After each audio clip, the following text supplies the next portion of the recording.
Kenny Lugo. Let's welcome Kenny up.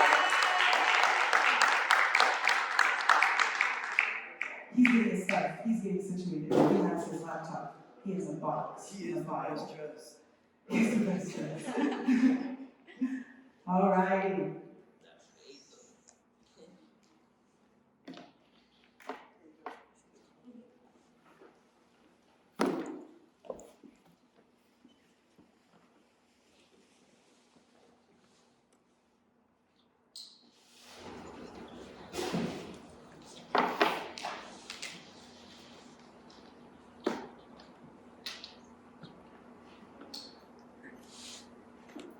Alright, so good afternoon, everyone. I hope you guys are all having a blessed day. And first and foremost, I'd like to thank the staff and the pastors here for giving me the opportunity to preach. So I'm just going to get right into it. So I'm going to ask you guys a question, and you guys can raise your hands. Did any of you guys grow up with like a sibling or like a younger cousin when you guys were young? Mhm. I did too. I grew up with an older sister. So were there ever times where there was only a little bit of a snack left and you had to share it, but you would always try to get the bigger half because you wanted more? Yeah. Or times where there was only like a little bit of juice left and you had to split it and you would pour like a little bit more in yours, sometimes like measure like up in your eyes. Like, I know I did that. So I'm here to say that those are all situations agreed. And I'm sure we've all done it. And I'm here to talk about the importance as a Christ follower of being humble and living a content life with what you have. That's good. So I'm going to jump right into Luke 12, chapter 13 to 21, which is the parable of the rich fool. And it says, Then someone called from the crowd, Teacher, please tell my brother to divide our father's estate with me. Jesus replied, Friend, who made me a judge over you to decide such things as that? Then he said, Beware, guard against every kind of greed. Life is not measured by how much you own. Then he told them a story. A rich man had a fertile farm that produced fine crops. He said to himself, What should I do? I don't have room for all my crops. Then he said, I know. I'll tear down my barns and build bigger ones. Then I'll have enough room to store all my wheat and other goods. And I'll sit back and say to myself, My friend, you have enough stored away for years to come. Now, take it easy, eat, drink, and be merry. But God said to him, You fool, you will die this very night. Then who will get everything you work for?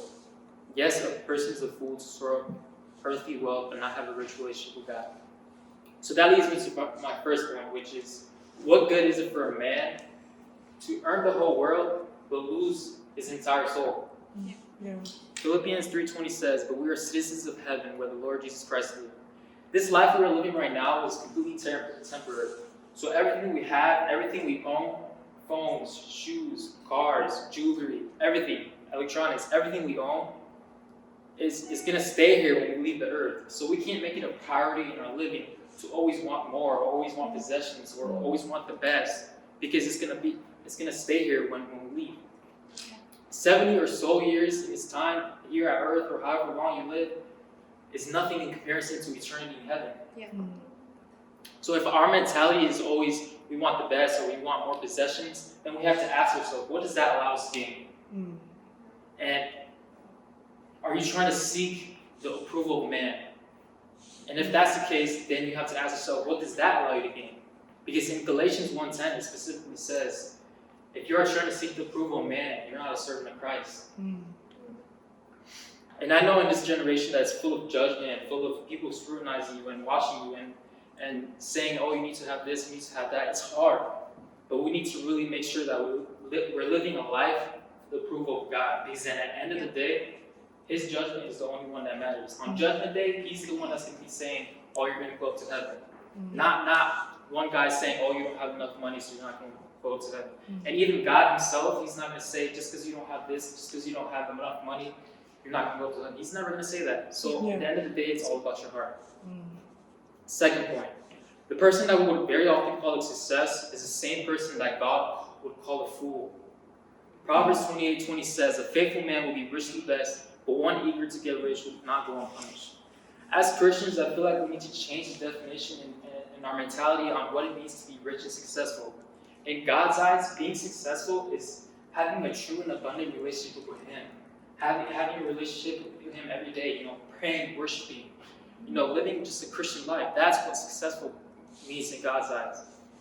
It doesn't matter how much money you have. You can have more money than Bill Gates. You can have more money than the richest guy in the world. But if you don't have a true relationship with God, He's not going to consider you successful. And let me say it again, having a true relationship. A relationship should always go two ways. God's way is always going to be with you. God is always going to be with you. He's always going to be there no matter what you go through, no matter what you do. And that's because of the goodness of His grace and His unconditional love. Yeah. But we have to make sure we put the effort and the time for Him too, so that it goes both ways. Because His 100 is always going to be there. Our 100 has to be put in effort in so that it can be there too. Yeah. So in general, we're bankrupt without Christ. Yeah. And we have to make sure we're more worried about being successful in God's eyes than being successful in anything else or anything else in general. My third point is, most of us are afraid of poverty, but we should be afraid of wealth. Proverbs 28:6 says, "Better to be poor and honest than to be dishonest and rich." We can't live a life with our head and heart centered around money and wanting possessions.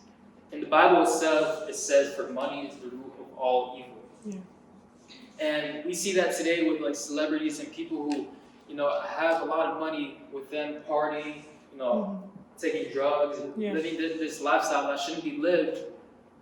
And at the end of the day, they're down here. Yeah. To God, they're down here. And at the end of the day, they're going to end up depression, marriage issues, addiction, and all that type of stuff. But have you ever seen people who live in poverty, who just enjoy life? There can be kids with like the most beat up ball, playing on dirt field, having the time of their life. Or families dancing and singing along to music. But even though they might not know where the next meal is coming from. We need to live with that type of mentality rather than want to have all the money or possessions in the world. You don't need money to live. You don't need money to live a happy life because God is the one who gives happiness to you. Yeah, that's really good. So you guys can come up here.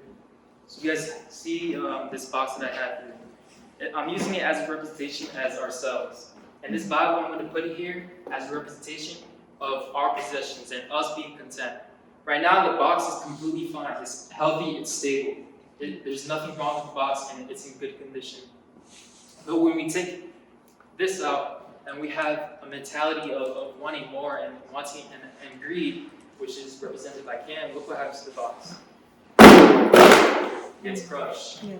Right in the parable, at the beginning I mentioned, God said, "You will die this very night," to the man who wanted more and wanted greed. Thank you, Cam.